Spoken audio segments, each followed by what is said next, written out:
बिस्मिल्लाहिर्रहमानिर्रहीम नहमदुहु व नसल्ली अला रसूलिल करीम। हज़रात, आज ये 26 जनवरी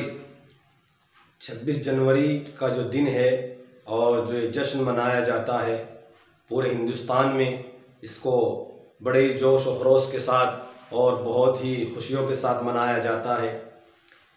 इसकी वजह क्या है?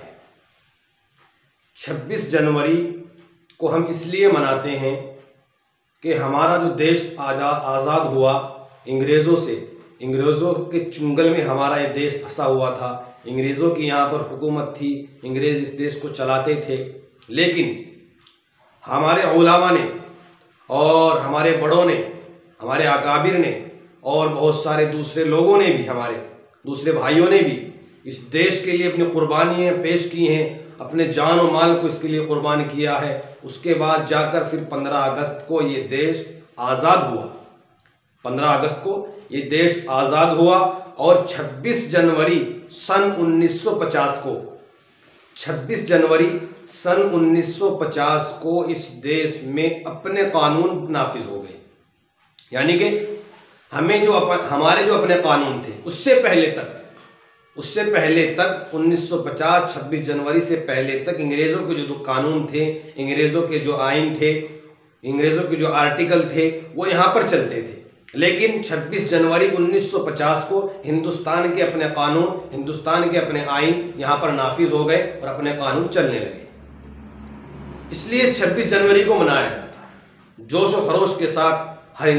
किसी भी धर्म का मानने वाला हो, खा वो ईसाई हो, खा वो सिख हो, वो यहूदी हो, मुसलमान हो, वो हिंदू हो, वो जैनी हो, किसी भी धर्म का, किसी भी मजहब का मानने वाला हो, हर नागरिक को ये खुशी मनानी चाहिए और ये इजहार करना चाहिए अपनी खुशी का कि हाँ, हम इस चीज़ को मनाते हैं और हमें इस चीज़ पर खुशी है कि हमारे अपने कानून हमारे हिंदुस्तान में नाफिज हो गए। लेकिन आज जो कानून, जो आर्टिकल उस वक्त बनाए गए थे, उनको बनाने वाले डॉक्टर अंबेडकर भीमराव, इन्होंने भी वो कानून बनाया और इनकी एक किताब है। उस किताब में इन्होंने लिखा है कि जिस दिन भी यहाँ हिंदुस्तान में हिंदू राष्ट्र जिसको या कानून नाफिज किया जाएगा, या इस देश को हिंदू राष्ट्र के कानून पर चलाया जाएगा, या हिंदू राष्ट्र इसको घोषित कर दिया जाएगा, उसी दिन इस देश को आग लग जाएगी। उसी दिन इस देश के हालात खराब होते चले जाएंगे। उसी दिन से इस देश में परेशानियों और मुसीबतों के पहाड़ टूटने लग जाएंगे। जबकि इस देश को आज़ाद कराने में, इस देश को अंग्रेज से छुड़ाने में, उसके चुंगल से आज़ाद कराने में हमारे तमाम लोगों का सहयोग रहा है, तमाम लोगों ने कुर्बानी दी है। ये बिल्कुल फरामोश नहीं किया जा सकता और ये झुटलाने वाली बात नहीं है। जहां यहाँ मौलाना हुसैन अहमद मदनी रहमतुल्लाह अलैह ने कुर्बानी दी है, वहीं डॉक्टर भीमराव अंबेडकर ने भी कुर्बानी दी है। जहां सुल्तान टीपू ने कुर्बानी दी है, वहां वल्लभ भाई पटेल ने भी कुर्बानी दी है। इसी तरीके से जहां एक मुसलमान ने कुर्बानी दी है, उसी तरीके से उसके साथ कंधे से कंधा मिलाकर हमारे दूसरे हिंदू भाई ने भी कुर्बानी दी है। ये हमें समझना है। इसीलिए आज तक ये हिंदुस्तान जुड़ा हुआ और प्यार और मोहब्बत, गंगा जमुना तहजीब इसको बोला जाता है, इसीलिए चलता रहा है। लेकिन आज कुछ लोग ऐसे हैं जो इस देश के इत्तिफाक और इत्तिहाद में आग लगाना चाहते हैं, जो आज इस देश की कुर्बानियों जो हमारे बड़ों ने दी हैं उनको फरामोश कर कर अपने आर्टिकल बनाना चाहते हैं, अपने कानून नाफिज करना चाहते हैं। आज हमें ये हुकूमत से उनके गिरेबान में नजर डालकर ये कहना है कि अगर आप जो कानून हमारे बड़ों ने बनाए हैं, जो कानून हमारे बड़ों ने कुर्बानियां देकर और खून बहाकर, अपना पसीना बहाकर इस देश के लिए कानून बनाए हैं, उन्हें कानूनों को हम मानते हैं और हम इस हिंदुस्तान को इत्तिफाक और इत्तिहाद का एक समंदर बनाकर और इत्तिफाक और इत्तिहाद की एक मिसाल पेश कर कर लेकर चलेंगे। हम बिल्कुल भी आपस में इत्तिफाक और इत्तिहाद खत्म करना नहीं चाहते।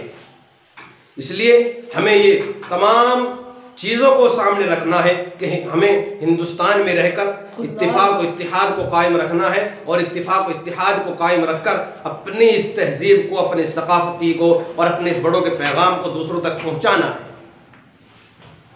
बिल्कुल हिंदुस्तान के हर नागरिक को ये इजाज़त है कि वो अगर हमारे इस इत्तिफाक व इत्तिहाद में और हमारे इस गंगा जमुना तहजीब में कोई आदमी खलल डालता है और दखल अंदाजी करता है, हम उसको मना करें और उससे सवाल करें कि आपको क्या हक है।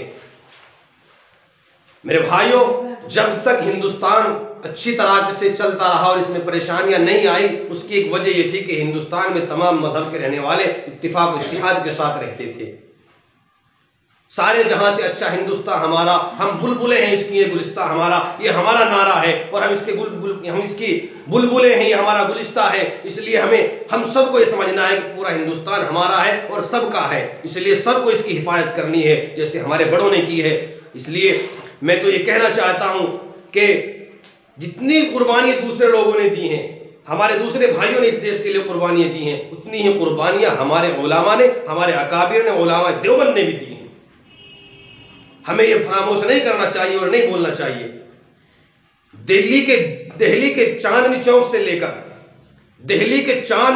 से लेकर पेशावर तक पूरे रास्ते में कोई पेड़ ऐसा नहीं था जहां किसी उलमा की गर्दन नहीं लटकी हुई थी, किसी आलिम को फांसी पर नहीं लटकाया हुआ था। एक साथ 80 उलमा को फांसी पर चढ़ा गया और उनको आग के अंगारों पर लिटाया गया, उनको फूका गया, जलाया गया। लेकिन हमारे उलमा ने कसम खा ली कि हम इस हिंदुस्तान को आज़ाद करा कर रहेंगे और जो हमने बेड़ा उठाया है उसको इंशाअल्लाह पूरा करके रहेंगे। लेकिन अंग्रेज के सामने, उस गंदे इंसान के सामने, जालिम के सामने अपनी नजर नहीं झुकाएंगे, अपनी गर्दन नहीं झुकाएंगे। इसलिए उनका ये ख्वाब पूरा हुआ और उनकी कुर्बानी अल्लाह ने कबूल करी और मंजूर फरमाई। उसके बाद ये आज हम इस हिंदुस्तान में जिंदा हैं। ये 26 जनवरी और ये 15 अगस्त कहना इतना आसान है, लेकिन इसके लिए इसके पीछे कितनी कुर्बानी है, हमारे बड़ों ने कितनी कुर्बानियां पेश की हैं। बहुत बड़ी बड़ी कुर्बानी हमारे बड़ों ने पेश की हैं। इसलिए हमें इस जो हिंदुस्तान हमें देकर गए हैं, जो मोहब्बत का पैगाम और मोहब्बत की एक चिड़िया और ये मोहब्बत का एक फूल और ये एक गहवारा, ये एक बाग, एक चमन हमारे लिए लगा कर गए हैं, इसकी हमें हिफाजत करनी है, हमारी और आपकी जिम्मेदारी है। हिंदुस्तान के हर एक नागरिक की जिम्मेदारी है, हर एक फर्द की जिम्मेदारी है कि अपने इस देश की, अपने इस हिंदुस्तान की, अपने इस मुल्क की हिफाजत करें और इसमें दखल अंदाजी करने वालों के खिलाफ आवाज उठाए। वो किसी भी कौम का आदमी हो, वो कोई भी आदमी हो, हुकूमत हो, कोई भी हो। इसलिए हमें इससे ये सबक लेना है कि अपने कौम, अपने देश की हिफाजत के लिए हमें हर कदम उठाने के लिए तैयार हैं। और हिंदुस्तान का मुसलमान अपने देश में जहाँ रहता है, जहाँ अपने ईमान और मोहब्बत, अपने ईमान की और अपने कुरान की मोहब्बत रखता है, वहाँ अपने देश में रहने वाले, अपने देश जिस देश में रहता है, जिस वतन में रहता है, जिस मुल्क में रहता है, उसकी भी मोहब्बत अपने दिल में रखता है।